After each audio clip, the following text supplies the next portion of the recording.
નમસ્કાર, હું છું અંજલિ રાવલ અને તમે જોઈ રહ્યા છો ન્યૂ ભારત ન્યૂઝ।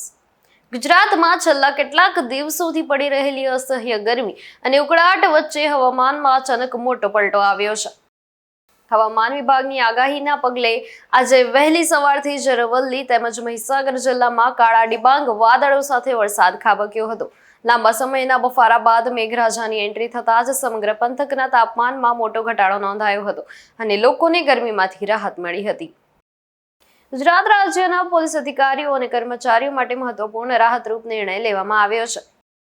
વાસ્તવમાં પોલીસ મહાનિદેશક અને મુખ્ય પોલીસ અધિકારીની અધ્યક્ષતામાં યોજાયેલી મધ્યસ્થ પોલીસ વેલફેર ફંડ મોનિટરિંગ કમિટીની બેઠકમાં અનેક સુધારાઓને મંજૂરી આપવામાં આવી। આ નિર્ણયો રાજ્યભરના હજારો પોલીસ કર્મચારીઓ અને તેમના પરિવારોને સીધો લાભ પહોંચાડશે। વિશ્વના સૌથી મોટા ક્રિકેટ સ્ટેડિયમ નરેન્દ્ર મોદી સ્ટેડિયમમાં રવિવારે 31 મેના રોજ યોજાનારી હાઈ વોલ્ટેજ આઈપીએલની ફાઇનલ મેચને લઈને ક્રિકેટ રસિકોમાં ભારે ક્રેઝ જોવા મળી રહ્યો છે। જો કે આ ક્રેઝનો ગેરલાભ ઉઠાવીને ટિકિટોની કાળાબજારી કરનારા નેટવર્ક પર અમદાવાદ પોલીસે લાલ આંખ કરી છે। શહેરમાં આઈપીએલ ફાઇનલ મેચની ટિકિટોનું ગેરકાયદેસર રીતે બ્લેક માર્કેટિંગ કરી રહેલા કુલ 7 શખ્સોને ક્રાઇમ બ્રાન્ચ અને ચાંદખેડા પોલીસે અલગ અલગ દરોડા પાડીને ઝડપી લીધા છે। ગુજરાતમાં છેલ્લા કેટલાક દિવસોથી અગનભઠ્ઠી જેવી ગરમીનો સામનો કરી રહેલા લોકો માટે આખરે રાહતના સમાચાર સામે આવ્યા છે। હવામાન વિભાગના જણાવ્યા અનુસાર રાજ્યમાં આજથી ગરમીનો પારો 2 થી 3 ડિગ્રી જેટલો નીચે જશે, જેના કારણે લોકોને અસહ્ય લૂમાંથી મુક્તિ મળશે।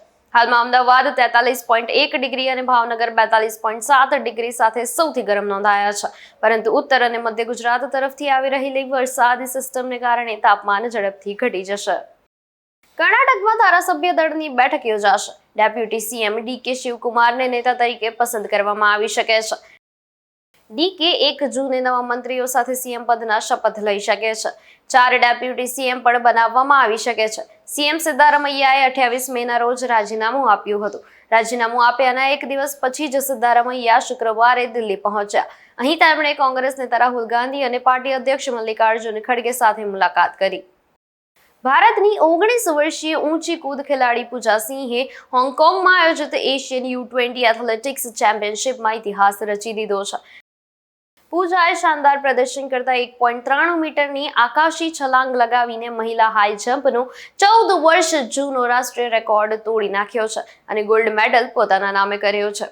આ ઐતિહાસિક સિદ્ધિની સાથે જ પૂજાએ આગામી કોમનવેલ્થ ગેમ્સ માટે પણ ક્વોલિફિકેશન માર્ક હાંસલ કરી લીધો છે।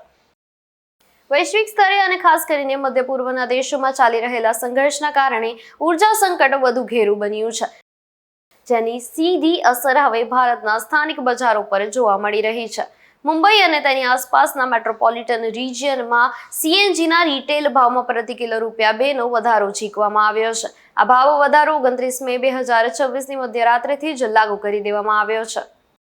રાઇટ ટુ એજ્યુકેશન એક્ટ અંતર્ગત ખાનગી સ્કૂલોમાં ધોરણ 1માં પ્રવેશ માટેની રાજ્ય સરકારની ઓનલાઈન કેન્દ્રીય પ્રક્રિયામાં બીજા રાઉન્ડની પ્રવેશ ફાળવણી કરી દેવામાં આવી છે, જેમાં અગાઉની ખાલી પડેલી 11,155 જગ્યાઓમાંથી 5,814 જગ્યાઓમાં પ્રવેશ ફાળવાયો છે।